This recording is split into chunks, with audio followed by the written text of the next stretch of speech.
그리스도의 고난과 십자가 현상, 그리스도의 고난과 십자가 현상이라는 제목으로 하나님의 말씀을 증거하겠습니다. 이 1911년 네덜란드 과학자 중에 카멜링 온네스라는 사람이 있었는데요. 이 사람이 극초원에서 이 온도계를 사용할 목적으로 실험을 하다가 하나의 현상을 발견합니다. 보통 이 온도를 낮추다 보면 점점 기체의 부피가 줄어들게 됩니다. 이걸 샬이라는 사람이 발견했는데요. 1도가 올라갈 때마다 273분의 1씩 증가하는 걸 발견했는데, 모든 기체의 종류 관계없이. 그래서 이거를 거꾸로, 그러면 이 반대로 줄어들면 어떻게 되는가? 쭉 나열을 해봤더니 1도씩 낮아지게 되면 273분의 1씩 감소하는데, 그럼 점점 감소가 돼서 이 부피가 없어지는 0이 되는 점을 쭉 찾아봤더니 마이너스 273.15 이게 나왔습니다. 숫자가 잘 안 보이시는데, 그래서 저 지점을 절대 온도다라고 말합니다. 온도를 낮출 때 한도 끝도 없이 계속 낮출 수 있는 게 아니고 낮출 수 있는 한계입니다. 한계. 그래서 마이너스 273도를 0으로 놓고 계산하는 게 이제 절대 온도다라고 하는 건데요. 그래서 이 절대 온도에 근접하게 되면 어떤 현상이 하나 발생하는가 하면, 초전도 현상이라고 하는 게 생깁니다. 이건 아마 한 번씩은 보셨을 텐데, 이 자기부상열차라고 있죠. 그 원리가 되는 겁니다. 이게 원래는 이 금속이 자석에 달라붙어야 되는데, 이 절대 온도, 절대 0도에 근접하게 되면 저항이 사라져 버려가지고 갑자기 떠오르는 저런 현상이 발생합니다. 만일 고난에 척도가 있다 그러면, 고난에도 척도가 있어서 우리가 뭐 다들 고난 당하시는데, 그 고난, 정말 극고난, 최고의 고난이 무엇일까? 라고 말한다면 우리가 그걸 뭐 절대 고난이라고도 말할 수 있겠죠. 이 절대 고난은 바로 예수님께서 당하신 고난입니다. 예수님께서 십자가에 달려 돌아가시고 육체적 고난만이 아니고 하나님의 영광을 내려놓고 이 땅에 오신 이 모든 것이 그리스도의 고난인데, 이 그리스도의 고난이 절대 고난입니다. 그러니까 만일 이 절대 고난, 그리스도의 고난에 근접하게 되면 여기도 마찬가지로 하나의 현상이 나타나게 되는데요. 그 현상을 우리가 뭐라 부를 건가 하면 바로 십자가 현상이라는 겁니다.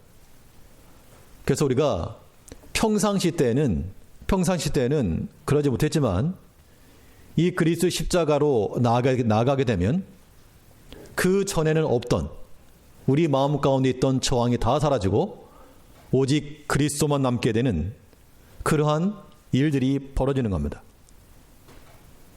그렇다면 이 그리스도의 고난에 근접할 때 발생하는 이 십자가 현상이 무엇이며, 또 우리가 경험하고 우리가 체험해야 될 이 현상 무엇인가? 본 말씀을 통해서 살펴보도록 하겠습니다. 첫 번째로, 그리스도의 고난에 근접할수록 나타나는 십자가 현상이라고 하는 것은 우리가 그리스도와의 일체감을 느끼는 겁니다. 오늘 본문에 있는 말씀대로 하면 형제애라고도 말할 수 있습니다. 그리스도와 일체감이라고 하는 것, 우리가 만일 서로 달라붙지 아니한 두 가지를 억지로 붙게 할 수가 있습니다. 그런데 이것이 그 힘이 사라지게 되면 이 종이 두 가지를 힘을 줘서 붙게 할 수 있지만, 놓는 순간 다시 원래대로 떨어지고 마는 겁니다. 우리가 그리스도와의 한 몸을 이루고 산다 라고 우리가 말을 해도 이 예배 시간이 어떻게 보면 우리를 그리스도와 묶어주는 끈입니다. 그런데 이 끈이 만일 풀리면, 이 예배 시간 끝나고 나가면 그때에도 과연 그리스도께서 우리와 일체되고 있는가? 우리가 경건의 시간이라고 그 시간만이 아니고 우리의 모든 개인적 시간에서 과연 그리스도와 일체감을 이루고 있는가? 그 일체감이 없다 그러면 십자가 현상 없는 겁니다. 오히려 그리스도와 함께 이 십자가로 가까이 나가는 모든 성도들은 이 그리스도와 일체감을 느끼며 사는 겁니다. 이 그리스도와 일체감이라고 하는 것, 형제애라고 하는 것은 어떻게 주어지는가?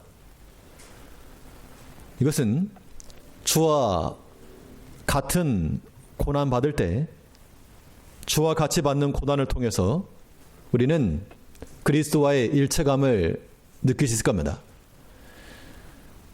예수님께서도 이 고난을 통해서 우리를 형제라 부르시고 우리를 사랑하는 그런 친동생들을 삼아주셨죠.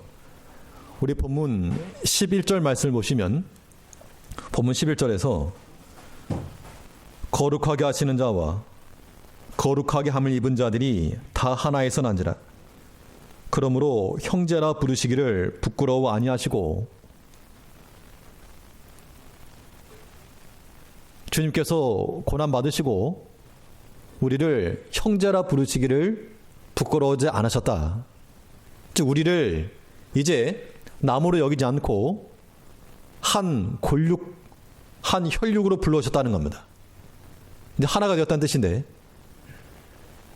그리스도의 고난을 통해서 우리를 한 골육으로 만들어주셨는데 우리의 일체감을 가지고 살지 못한다는 것은 그의 고난과 그의 십자가의 사역을 우리가 히브리서의 표현대로 말하면 십자가를 능욕하는 겁니다. 우리가 주와 함께 고난받는다는 거, 사실 우리가 고난을 많이 받죠. 경제적으로 우리가 고난을 받고 있고 또 사회적으로 우리의 내적인, 외적인 모든 걸 통해서 고난을 받고 있습니다. 그런데 여기서 말하는 주와 같이 받는 고난이라고 하는 것은 자기 탐욕을 이루다 받는 고난 이런 거 말고, 게으름 때문에 받는 고난 이런 거 말고, 아버지의 뜻을 이루기 위해서 당하는, 주님과 같이 당하는 고난입니다. 내가 주의 말씀을 지키다가 경제적 손실이 왔다. 주와 함께 받는 고난이고, 내가 주를 위하여 믿음 지키다가 사회적 관계 속에서 고난을 받는다. 이것도 주와 같이 받는 고난입니다. 주와 함께 그 고난에 참여할 때 이것이 우리가 그리스도와 일체감을 경험하며 사는 겁니다.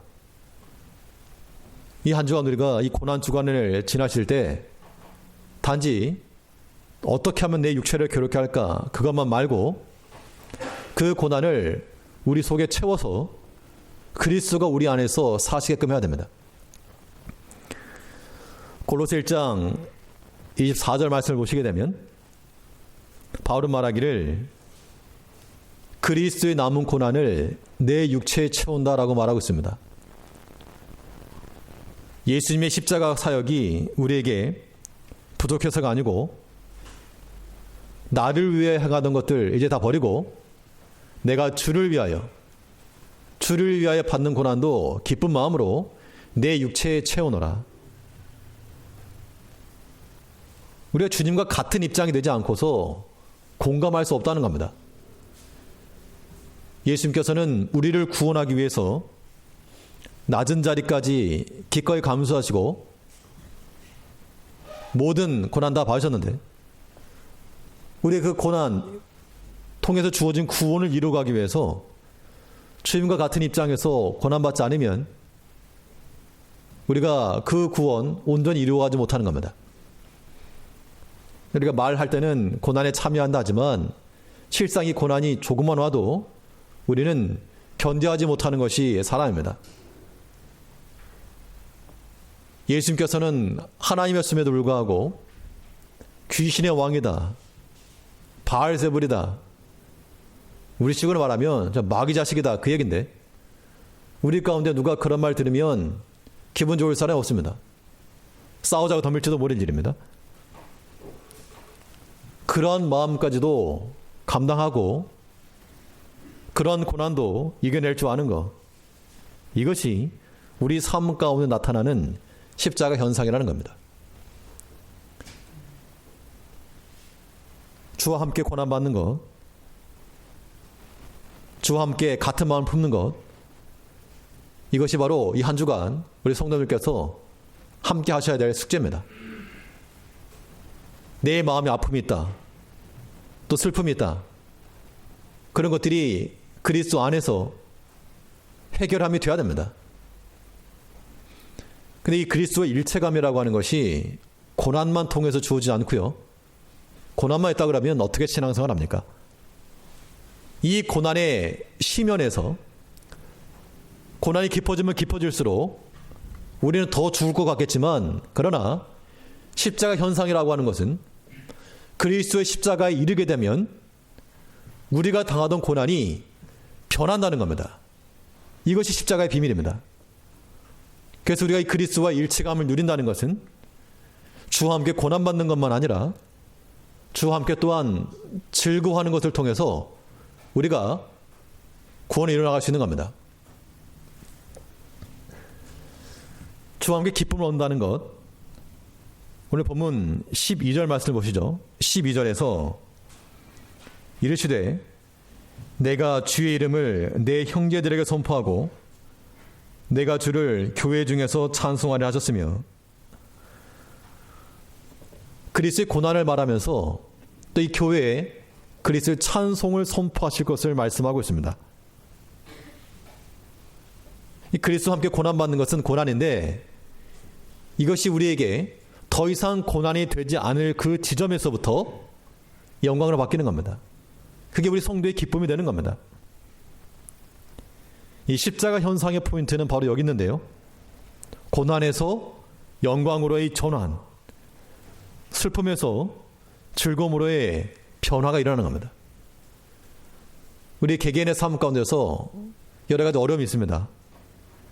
근데 우리가 주와 함께 있다 보면 주와 함께 나가는 그 근거리에서 내가 가지고 있던 마치 초전도 현상이라고 하는 것이 저항이 다 소멸되는 것처럼 우리 안에 있는 그런 마음들, 우리 안에 있는 그런 인간적 생각들, 혹은 자존심들, 미워하는 마음, 그런 것들이 사라져버리는 것이 바로 십자가 현상이라는 겁니다.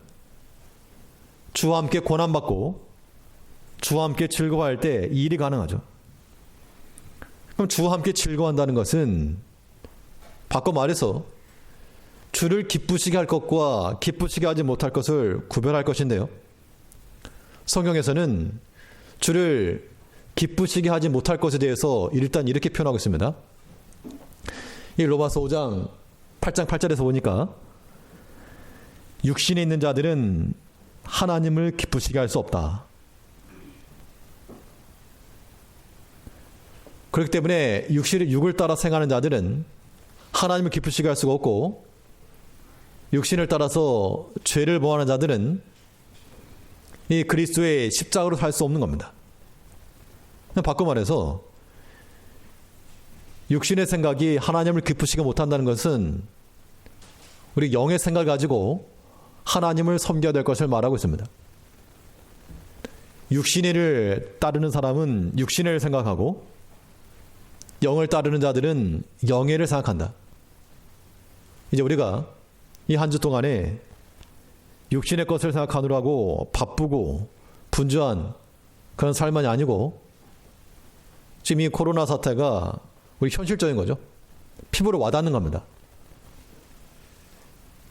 우리 십자가 현상이 우리 가운데 현실적인 것이고 피부에 와닿는 것이 되어야 됩니다.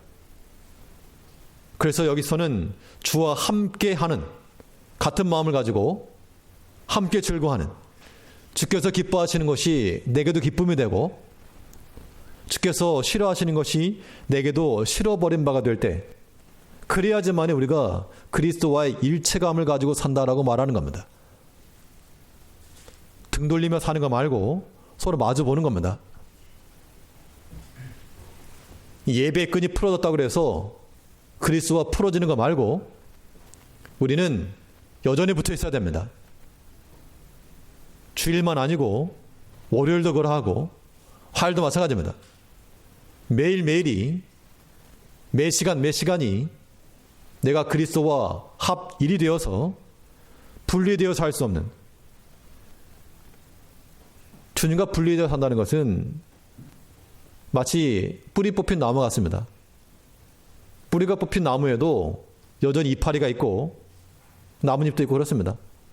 그러나 그것은 곧 말라 시들어 버릴 것임을 우리가 알고 그리스도 안에 심겨지며 모든 일에 있어서 그리스도와 일체감, 주님께서 우리를 형제라 부르시기를 어떻게 하지 않았다 그랬습니까? 부끄러워하지 않으시고, 우리 11절 다시 보시죠. 거룩하게 하시는 자와 거룩하게 함을 입은 자들이 다 하나에서 난지라. 그러므로 형제라 부르시기를 부끄러워 아니하시고, 우리 주님께서 우리와 하나가 되시고 우리를 부끄러워하지 않았다는 겁니다. 그런데 반대로 우리가 부끄러워할 때가 있죠. 우리가 주 믿는 것을 부끄러워할 때가 있어서 말씀도 행하지 못하는, 이것은 그리스도의 고난에 근접하는 게 아닙니다. 우리 주님께서 우리의 구원을 위해서 십자가에 고난이시고 십자가를 이기신 것처럼 이제 우리가 그 그리스도의 고난, 십자가에 근접하여 우리도 주와 일체가 되고 그 형제 애를 누리며 살아갈 수 있는 주의 모든 성도님들 되시길 바라겠습니다. 두 번째로, 이 그리스도의 고난에서 나타나는 이 십자가 현상이 무엇인가? 우리가 그리스도의 고난에 근접해 나아갈 때 우리 안에서 어떠한 일들이 경험되어야 될 것인가? 두 번째로 생각해 볼 수 있는 것은 죄의 소멸입니다. 십자가에서는 죄가 살아남지 못하는 겁니다. 바꿔 말해서 우리가 만일 여전히 죄를 범하고 있다, 그 말인즉슨 십자가로 살지 못하고 있는 겁니다. 죄를 어떻게 없앨 것인가? 죄를 없애는 방편에 대해서 오늘 본문에서는 마귀를 대적하라라고 말하고 있습니다. 마귀를 대적함으로 우리 죄를 없애는 겁니다. 우리 성도님들께서 죄를 짓는다 그러면 사람마다 다르겠지만 다 마귀의 미혹을 받은 겁니다. 어떤 형태로든. 근데 우리가 그 죄를 범한 이유는 우리가 수용해서 그래요. 수용해서.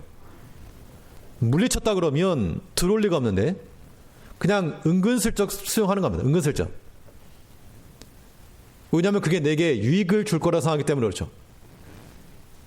욕심이 기인하여 다가오는 이 마귀의 유혹과 대적을, 이 미혹을 대적하면 이기는데, 이 대적하지 않고 물리치지 않으니까 그냥 조용히 들어오는 겁니다. 암묵적 동의, 암묵적 동의. 우리 삶 가운데서 죄의 문제가 해결되지 않았다, 여전히 내 마음 가운데 걸리는 게 있다, 그것은 십자가 현상이 발생하지 않은 겁니다. 그리스도의 십자가에서는 죄가 사라지는 겁니다. 본문 14절을 보시죠. 14절 말씀에서 자녀들은 혈육에 함께 속하였음에 그도 또한 한 모양으로 혈육에 함께 속하심은 사망으로 말미암아 사망의 세력을 잡은 자 곧 마귀를 없이 하시며, 이 그리스도의 고난을 말씀하시면서 그의 십자가를 통하여 마귀를 없이 하셨다. 사망의 세력을 잡은 자 곧 마귀를 없이 하시며, 그리스도의 고난의 정점에는 이 마귀를 잡는 사건이 있습니다. 옛 어른 목사님들 하신 말씀을 따라하면 마귀를 때려잡는, 이 십자가에서 마귀를 때려잡는 승리가 일어나는 겁니다. 분명 예수님께서 지신 십자가 속에서 마귀는 잡혔고, 우리가 그 그리스도의 십자가에 근접해 나가면, 그 전에는 어정쩡히 살아갈 때는 미혹을 받고 넘어가고 죄에 대한 암묵적 동의가 일어나서 여전히 죄책감 가운데 살아갈 수밖에 없었을지라도, 십자가에 근접하게 되면 그건 죄가 사라지는 겁니다. 왜 사라지는가? 물리칠 수 있으니까요. 대적할 만한 힘이 생기니까 이기는 겁니다. 예수님께서 없애신 그 죄를 도로 꺼낸다 그러면 그것은 십자가 원수입니다. 우리 개인의 삶 가운데서 죄를 도로 꺼낸다. 십자가의 원수요. 마치 자만에 있는 표현을 말하면 토하였던 걸 다시 먹는 것 같은 역겨운 일이 바로 죄를 범하는 겁니다. 사사기에 보시면 삼손 이야기가 나옵니다. 삼손은 그리스도의 표상이라고 그랬습니다. 그가 나귀 턱뼈를 가지고 블레셋 1,000명을 죽인 사건이 나왔습니다. 여기서 나온 나귀는 겸손한 왕으로 오실 그리스도의 예표요. 또 1,000명을 이겼다는 것은 완전한 승리를 얘기하는 것인데, 그 삼손이 블레셋을 나귀 턱뼈로서 물리치고 손의 힘이 다 빠지도록 싸워 이겼다는 겁니다. 죄에 대해서 우리가 그렇게 싸우셔야 됩니다. 우리 마음속에 용납할 마음을 가지고 있으니까 밀리는 것이지, 십자가를 앞세우면 반드시 이깁니다. 내가 지금까지 감당하지 못하고 피하지 못하고 행하지 못하던 것, 그래서 십자가를 제일 먼저 앞세우고 우리 마음 가운데 허용하지만 않으면 반드시 이긴다는 겁니다. 이거 성경적 증거죠. 야고보 4장 7절 말씀을 보니까 마귀를 대적하라. 마귀를 대적하면, 그리하면 너희를 피하리라. 마귀를 대적하면 마귀가 피한다는 겁니다. 근데 우리가 대적하지 않고 남들 모르게, 남들 안 보는 사이에 좀 들어오기를 바라는 마음이 있으니까 이 마귀가 그 속내를 잘 알고 서로 같은 편인 줄 알고 들어온다는 겁니다. 예수 십자가 위에서는 죄가 발견될 수 없는 겁니다. 우리 성도님들께서 그리스도의 고난에 참여하시길 원한다면, 십자가로 가까이 나가길 원하신다면 이 죄를 소멸하셔야 됩니다. 내가 억지로 지우려고 지우는 게 아니고, 그리스도의 십자가만 붙들면, 그리스도의 십자가만 앞세우면 반드시 이기는 겁니다. 죄를 내가 허락할 수 없다. 용납할 수 없다. 마귀를 대적하라. 그리하면 너희를 피하리라. 누가 더 강하다는 겁니까? 마귀가 강한 게 아니고 성도들이 강한 겁니다. 예수 믿는 자들이 그리스도와 함께 있을 때, 마치 골목길에서 불량배들에게 돈 뺏기고 맞는 그런 성도들의 모습이 아니고, 도리어 이 골목으로 마귀를 불러다가 십자가로서 이겨내는 그러한 승리가 우리 가운데 있어야 되는 겁니다. 아무쪼록 이 한 주, 이 고난 주간에 다 이 그리스도의 고난에 참여하기를 원하시는데, 다른 어떤 것도 중요하지만 죄와 싸워 이기십시오. 평상시에는 내가 넘어서지 못한 죄일지라도 대적한다. 이 죄를 내가 대적하겠다. 물론 우리 결심과 결단은 되지 않습니다. 주 안에서 마귀를 대적하면 이긴다 그랬으니까 마귀를 대적하여서 죄를 없이 하고 그 그리스도의 고난에 주는 참된 영광을 누리는 우리가 되어야 됩니다. 이 죄를 소멸시키는 방법이 마귀를 대적하는 것이기도 하고, 또 하나의 방편은 우리가 하나님을 두려워하는 것으로 죄를 없이 할 수 있습니다. 죄를 물리칠 때 우리가 마귀를 대적함과 동시에 하나님을 사랑하고 두려워하는 겁니다. 이 두려워한다는 것은 내가 두려워하는 실체의 종이란 뜻이죠. 무서워하지 않으면 이게 이기는 건데, 무서워한다는 얘기는 진다는 것이고 그의 종이라는 겁니다. 근데 예수님께서 우리가 종으로 있던 죽음의 종으로 있었는데, 죽음을 두려워해서 그 죽음을 예수님께서 패하시고 사망을 패하시고, 참 이거 멋진 말 아닙니까? 예수님께서 사망을 패하시고 마귀를 없이 하시고 죽음에 두려워하여 종로로 타던 우리를 해방하신 것이 구원이요 십자가 사건이라는 겁니다. 우리 보면 15절을 보시죠. 15절에서 또 죽기를 무서워함으로 일생에 매여 종로로 타는 모든 자들을 놓아주려 하심이니, 이 그리스도의 십자가, 이 고난은 우리를 무서워하던 것에서부터 자유케 한다는 겁니다. 죽음을 무서워하는 자들에게는 그 죽음에서부터 자유함을 주게 될 것이고, 또 무엇에 종로 타고 계십니까? 돈을 무서워하겠다. 그것도 자유할 수 있는 겁니다. 예수 안에서. 코로나가 무섭다. 빨리 해결되길 바라는데 우리는 무서워하는 것에서부터 자유를 얻을 수 있는 겁니다. 그러면 우리가 무엇을 더 두려워야 되는가? 그 어떤 것보다도 하나님을 두려워하라. 하나님을 두려워하라.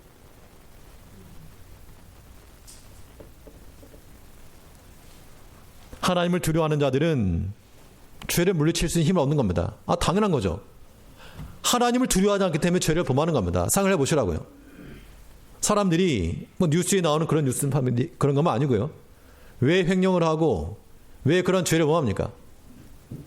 무서운 게 없기 때문에 그렇죠. 무서운 게 없기 때문에. 감출 수 있다 생각하기 때문에. 그 드러날 것을 아는 사람들은 어떻게 감히 그렇게 합니까? 우리가 하나 앞에서 죄를 범하는 건 마찬가지입니다. 남이 보지 않는다고 생각하니까 죄를 범하는 것이고, 내가 숨길 수 있을 거라 생각하기 때문에 죄를 짓기에 담대한 겁니다. 그러나 불꽃 같은 눈동자로 우리를 다 지켜보고 계시는 그 주님을 두려워하는 자들은 죄의 동의가 안 되는 거죠. 물론 이것은 우리가 영적 깨어있을 때죠. 십자가에 근접해 있을 때, 우리의 삶에 십자가 현상이 일어날 때는 이게 가능하다는 겁니다. 구약에서 요셉이 보디발 아내의 그런 유혹을 받을 때 그때 뭐라 말했습니까? 내가 어찌 이 큰 악을 행하여 하나 앞에 득죄하리요. 이 말인즉슨 그 당시에 무슨 CCTV가 있었겠습니까? 뭐가 있겠습니까? 입 다물면 아무것도 없었지만 하나님을 두려워한 겁니다. 하나님 살아계시는데 내가 어찌 큰 악을 행하여 하나님께 득죄하리이까? 이 한 주간 그리스의 고난에 동참하길 바라는 마음을 가지고 이 믿음으로 사시기 바랍니다. 내가 어찌 하나 앞에 득죄하리요? 최소한의 이 고백만 나와도, 이 성경 구절이 내 입에서만 나와도 죄에 감이 못 옵니다. 그런데 우리가 이런 것에 입 닫고 아무도 못 볼 때 죄 들어오너라, 비밀번호 가르쳐주고 있으니까 나중에 들어오는 겁니다. 성경 말하기를 죄가 이긴다 하지 않았습니다. 속임과 술수를 통해서 죄가 이긴다 말하지 않았고 진실한 것이 이긴다 그랬습니다.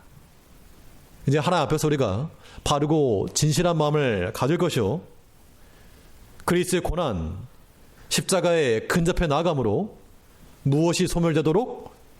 죄가 소멸되도록, 죄가 우리 삶 가운데 나오지 아니하도록, 발견되지 않도록 죄를 다 없이 하며, 예수님께서 마귀를 없이 하셨죠. 15절에 있는 것처럼 사망의 세력을 잡은 자 곧 마귀를 없이 하시며, 우리 삶 가운데서 마귀를 없이 하는 것이 그리스도의 고난에 참여하는 겁니다. 우리가 한 끼 금식을 통해서도 그리스도의 고난에 참여할 수 있지만 그것이 다가 아니고 예수 그리스도의 고난, 십자가의 의미는 마귀를 없앤 것에 있습니다. 우리 마음 가운데 아무도 모르게 범하는 죄를 버리고 또 사람들 가운데서 서로 다툼이나 미움이나 분쟁이나 이런 마음까지도 버려야 됩니다. 버리지 못하면 십자가로 사는 게 아닙니다.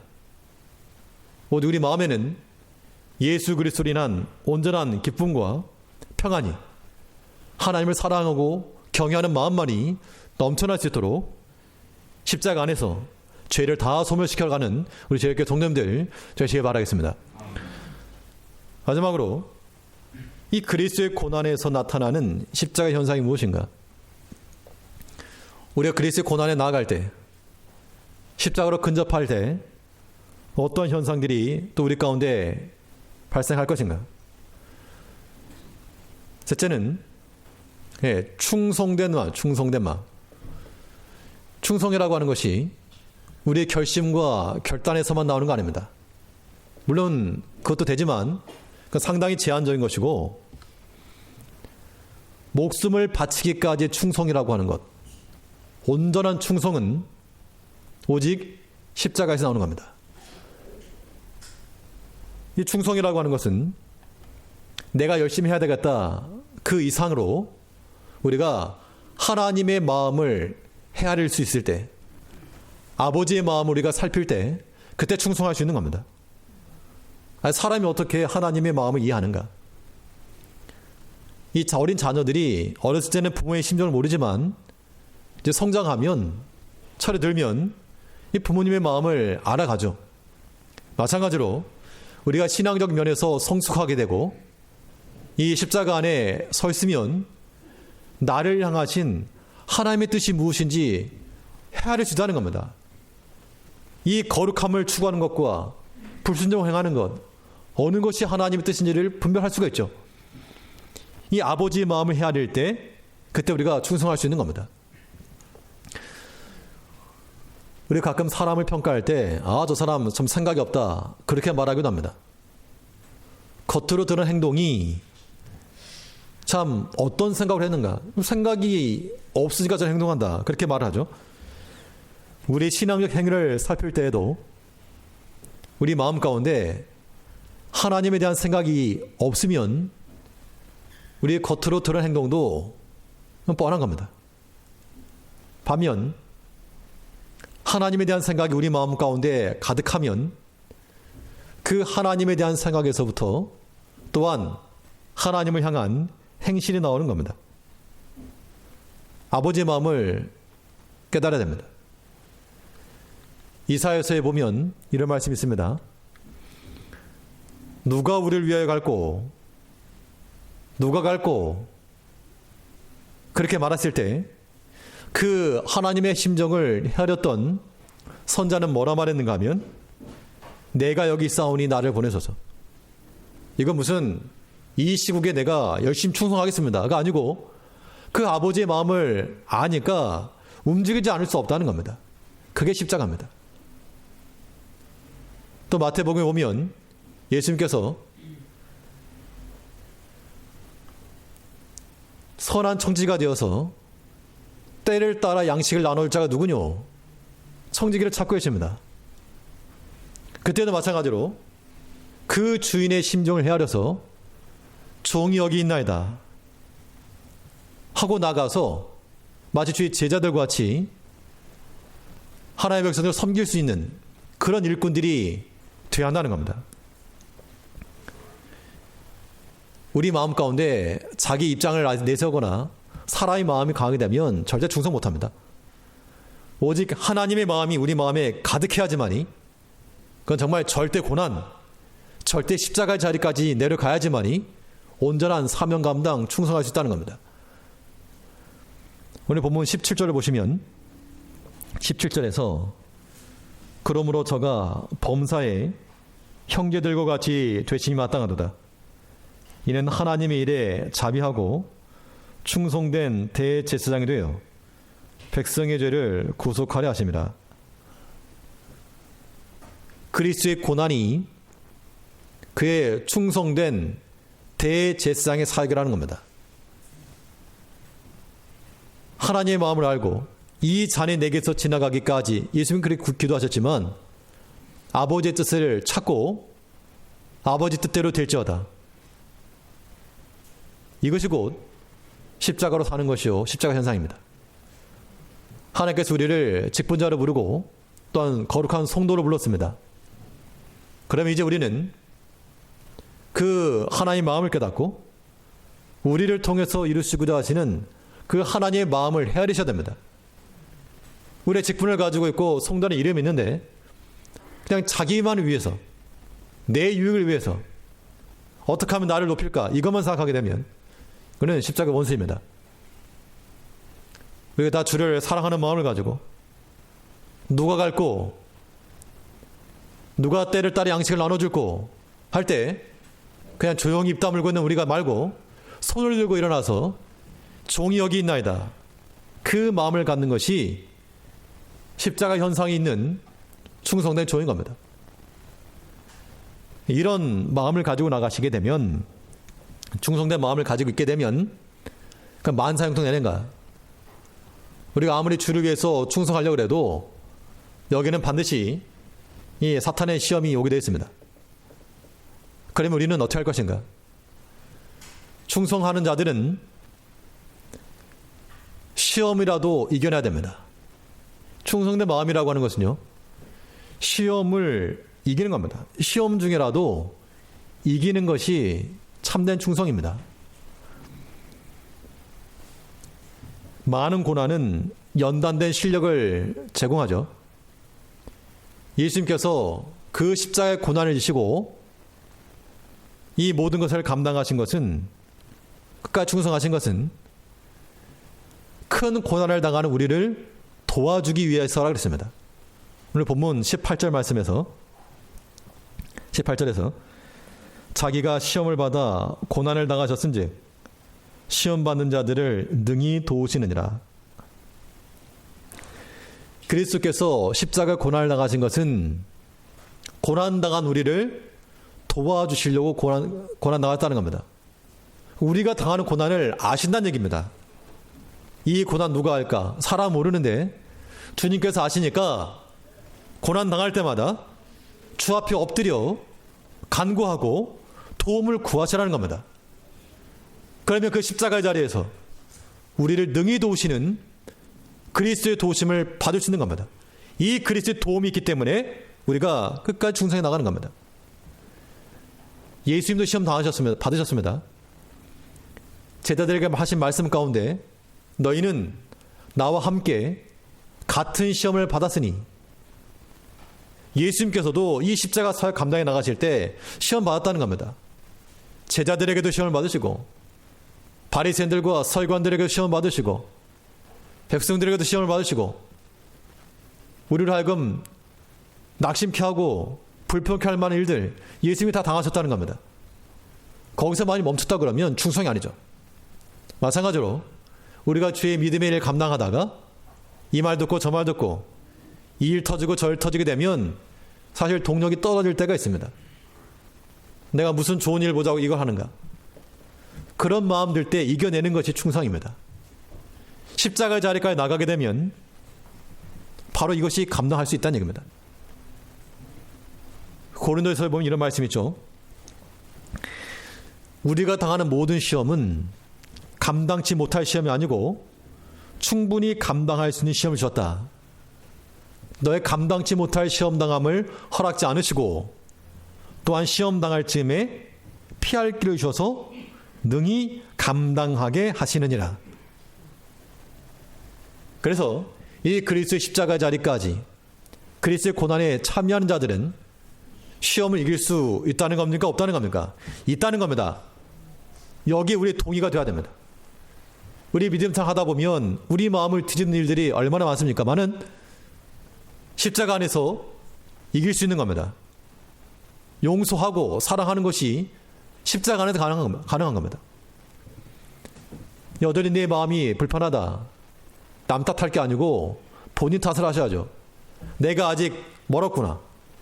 그 그리스도의 절대 고난, 그 절대 십자가 자리까지 내려가면 자기 저항이 다 사라져버리는 그런 십자가 현상이 나타날 것인데 그러지 못하니까 시험에 걸리는 겁니다. 이 한 주 동안 이 그리스도의 고난에 참여하는 마음을 가지시고 그리스도와 함께 그리스도의 일체감을 가셔야 됩니다.